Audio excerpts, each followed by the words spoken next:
Hey, this is Simeon.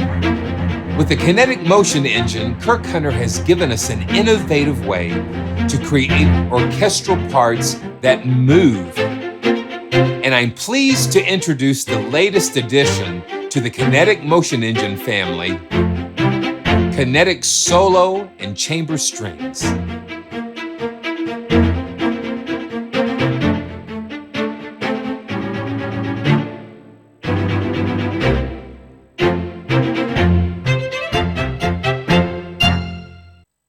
So here we have a familiar interface, and it makes it easy so you don't have to relearn things each time. And I've loaded the instruments in the quick load because you do need the full version of Contact in order to use any of the Kinetic Motion Engine instruments.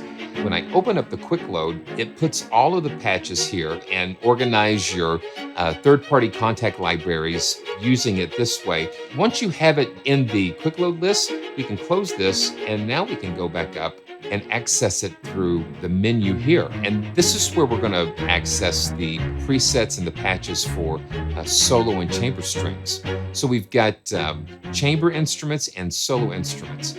And what we're going to find is the chamber strings has two of each instrument. So you're going to have two violins, two violas, two cellos, two basses. And with the solo strings, of course, you're going to have just one of each instrument, one violin, one viola, one cello, and one bass. I'm just going to pull up the first patch. We'll load up the full chamber strings, and that way each section will be assigned to its own timeline. So you have 4 timelines. I guess the basics of the Kinetic Motion Engine is that we work on these 4 timelines. Each timeline has 64 individual steps, and you can create up to 4 regions. And so you've got violins, violas, cellos, and basses on their own timeline. So I've just pulled up In Perpetuum. That's usually the default preset. And we're going to listen through some of the patterns and the instruments and get a feel for this. So here we go.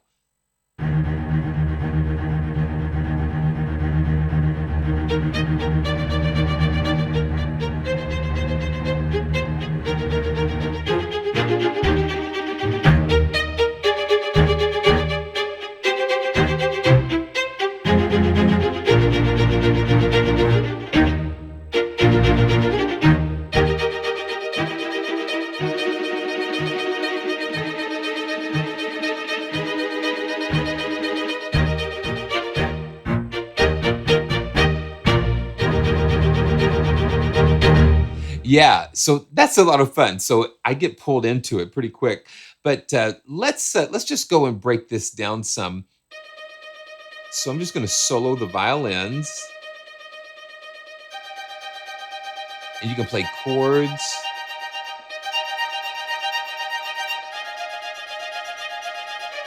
And each step is like a velocity. So we can click on the mouse, adjust these different velocity layers. So each step has its own, velocity. So we can just kind of draw it in with the mouse. And let's just kind of go kind of crazy with this and just kind of show you what that looks like. And then we can use this slider here to adjust the scaling, the overall scaling of the velocity. So here we go. I'm going to bump that up a little bit more.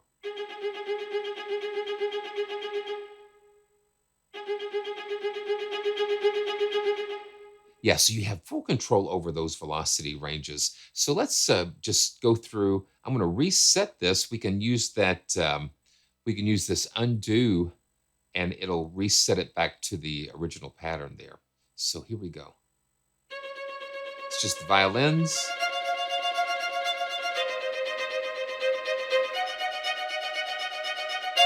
Now let's solo the violas.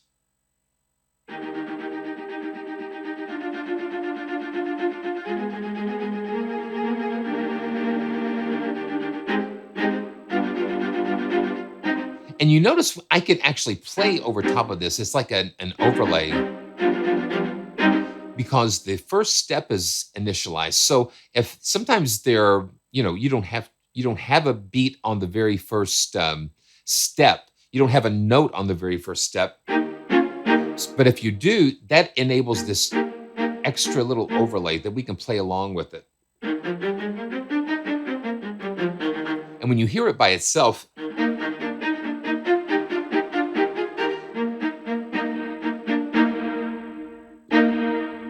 you just hear how beautiful those shorts are recorded. And let's listen to the cellos.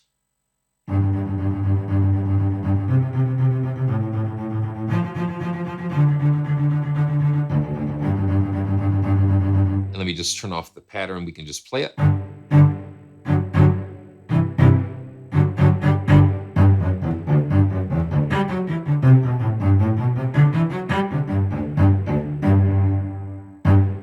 Very nice. And now the basses finally.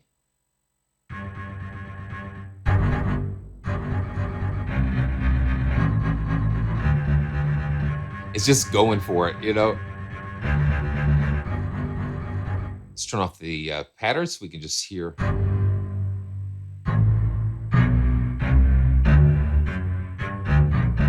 It's really interesting to hear the chamber. You know, we've got these huge string sections, and then you bring the chamber in, and it brings a whole nother dimension to what you can hear. And sometimes the chamber section being smaller fits into an arrangement a little bit better. So let's pull up another pattern here. Rock steady. Yeah, let's look at rock steady and play that. And you'll notice that we don't have beats on the violins or the violas.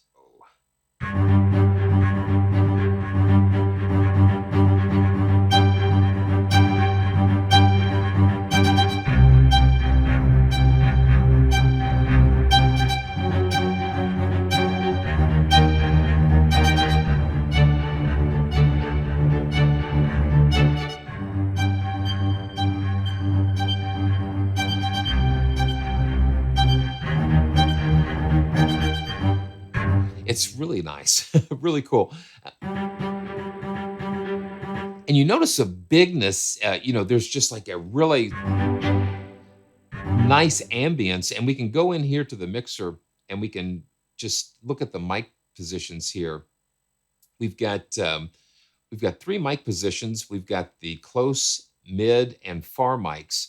And I can just uncheck the far mics, turn those off.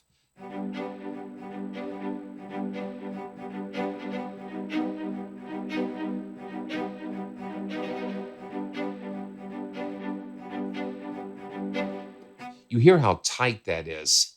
And I'm going to go ahead and pull up the first step so we can kind of.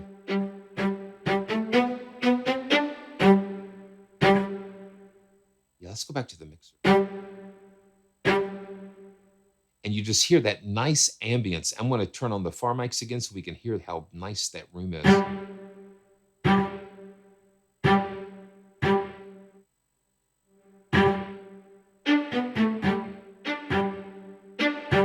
And then we have the mid mic. Let's listen to that by itself.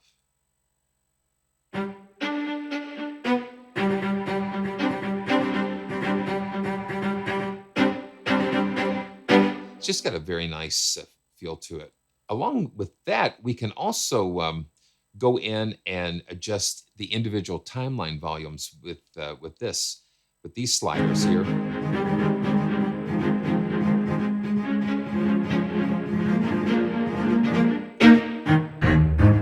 So you've got a lot of flexibility. We've got the EQ, of course, and then we've got this velocity section where we can fine tune how the instrument responds to the patterns and into our playing. And then we've got a little reverb section that we can actually add more. Just got the amount and the room size and that kind of thing. And then if you look up here, we can have control over the volume of not just the timeline, but each step in the timeline, we can adjust the volume for those. So that's kind of neat. So he gives us so much to choose from. And then let's go back to the main screen, and let's go to another pattern here. Let's go to triple threat. So we've got triplets enabled too. You can hear that.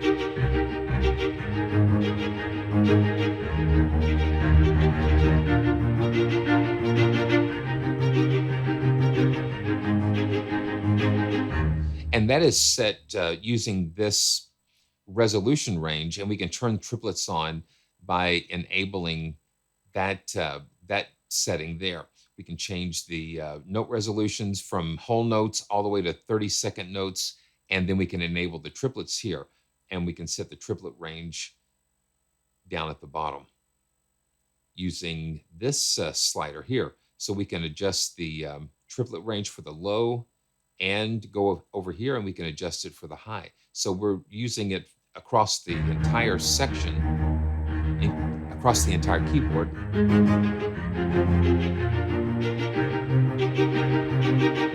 So if you wanted to just to have it on the upper, let's just slide this over to where it meets like the violas and violins. And now we can play.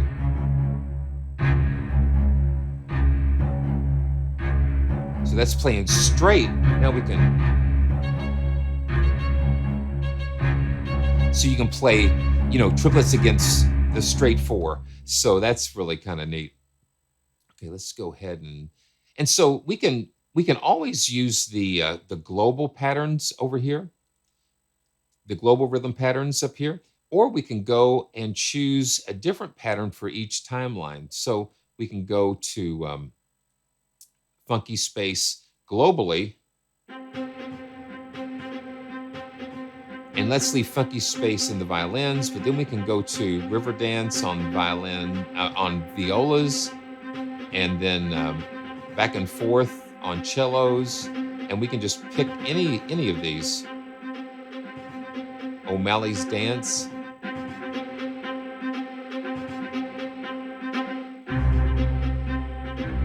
So each timeline is playing a different pattern.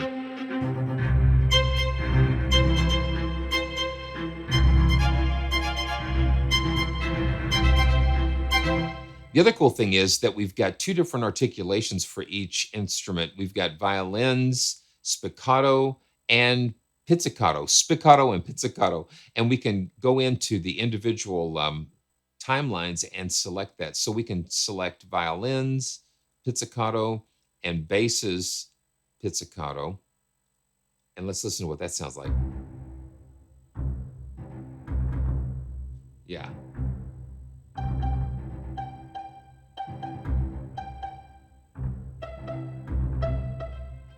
And I left the violas and cellos with spiccato turned on.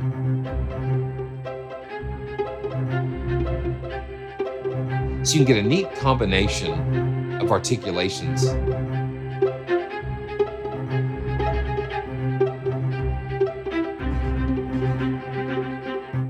That's really cool.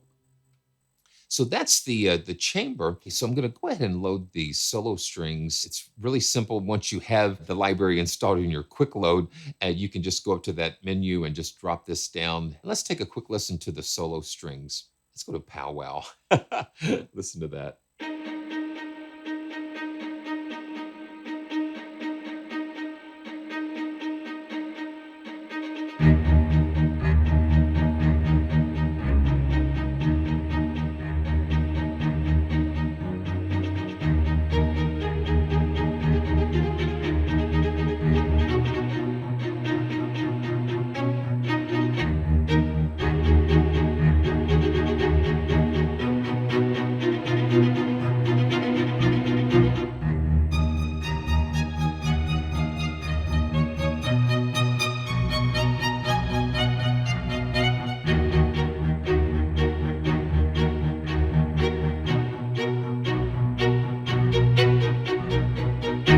Now let's go back into the mixer section and let's just listen to those close mics on the solo strings.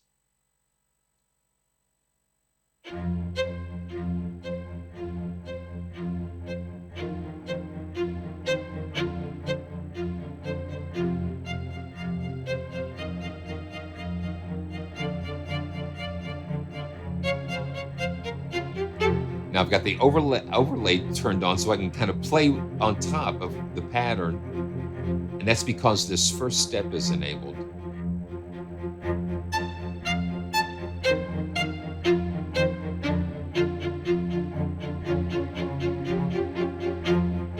You You just hear how well recorded these are.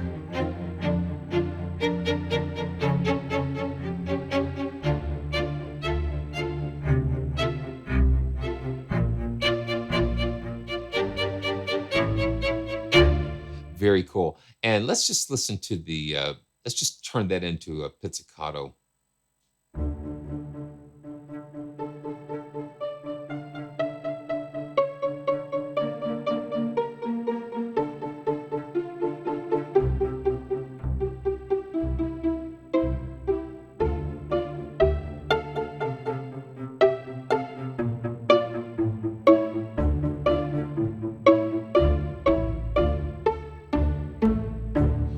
That's so nice.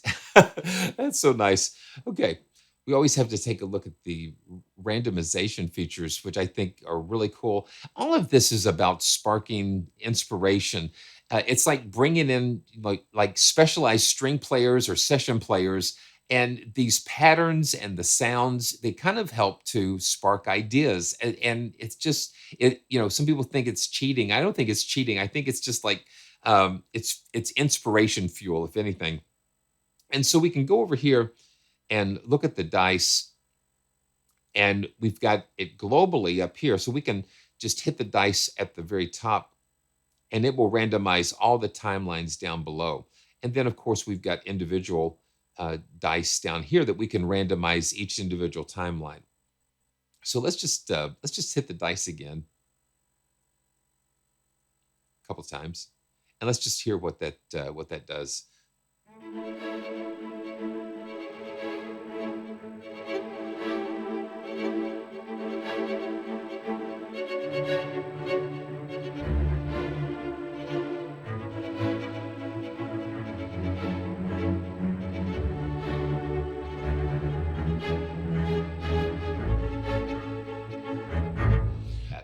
So that's fun. And anytime that you come up with an idea or a randomization that works, you can always just save it as a snapshot and call it back later.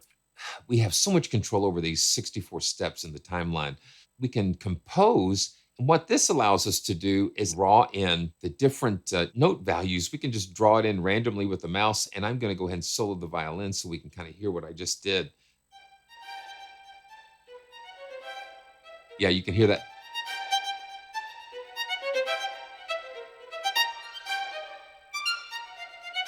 And we even have a dice we can randomize the notes, because what this does, this transposes each step up or down a certain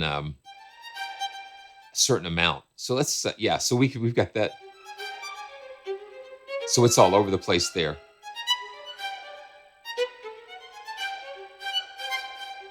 And then let's see, we can reset that. And what we can do with this, we can have control over the different patterns here.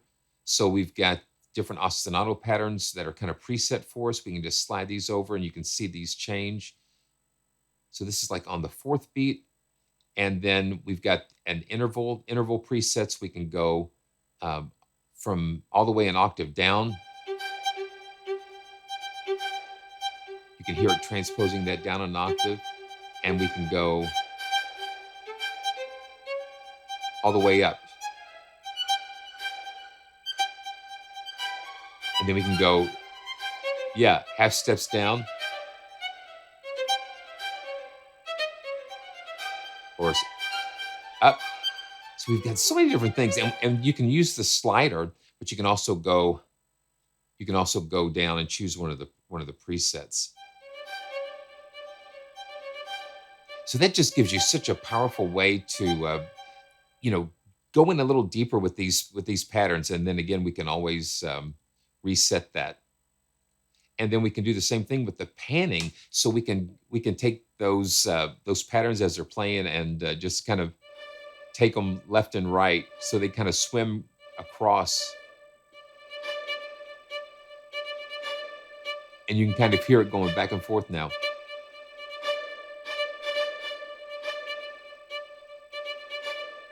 And then we can hit this and reset that. So one of the cool things is that not only do we have chamber strings and solo now, well, we already have the full symphonic strings. And so what I thought would be cool is let's combine the two and just to hear what that sounds like. So I've got the original kinetic strings loaded, and so we're going to just stack the two on top of each other. So here we go. Let's check that out. So you can see inside a cakewalk, this is what I always do. I've got like the um, instances of contact. So I've got the chamber strings on this section, and then I've got the kinetic strings plus over here. So we've got in perpetuum loaded with kinetic strings plus, and then let's see, let's load up something else over here. Let's do handoff for the solos, and let's just kind of play these together. And I'm going to link the two. I can just link the MIDI echo over here. That way, when I play one instance, it's going to play both of them. So let's take a listen. And right away, you hear that I guess bigness of the symphonic strings.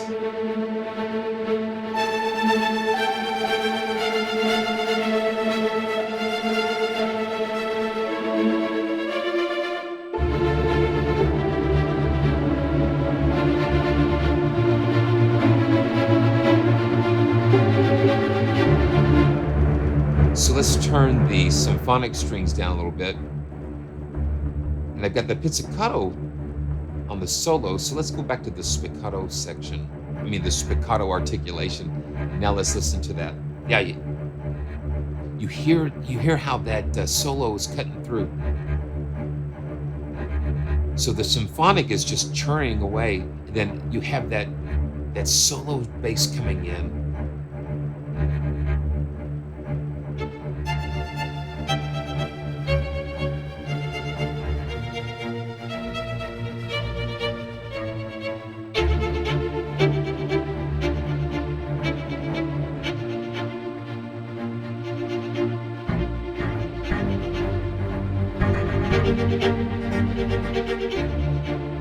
And having the two different patterns and two different size sections playing off of each other just really makes it a very unique sound.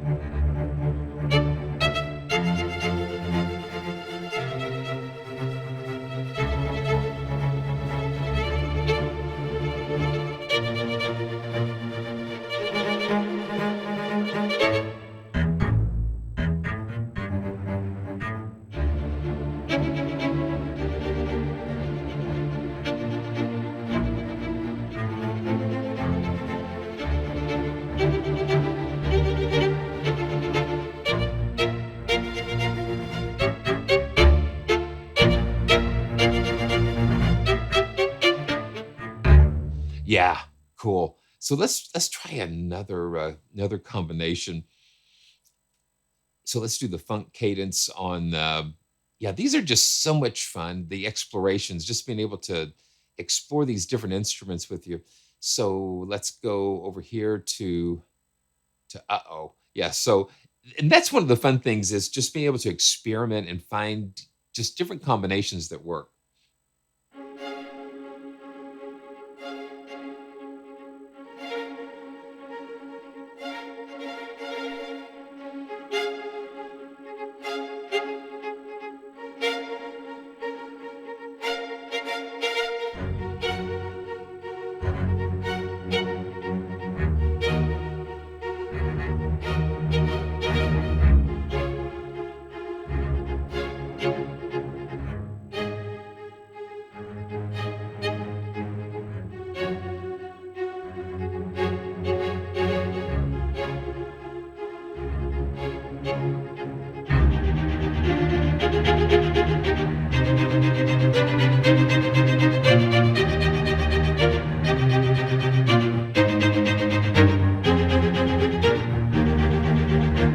So I hope you've enjoyed this quick look at the latest the Kinetic Motion Engine family, Kinetic Motion Chamber and Solo Strings. So until next time, this is Simeon saying stay joyful, and we'll see you next time.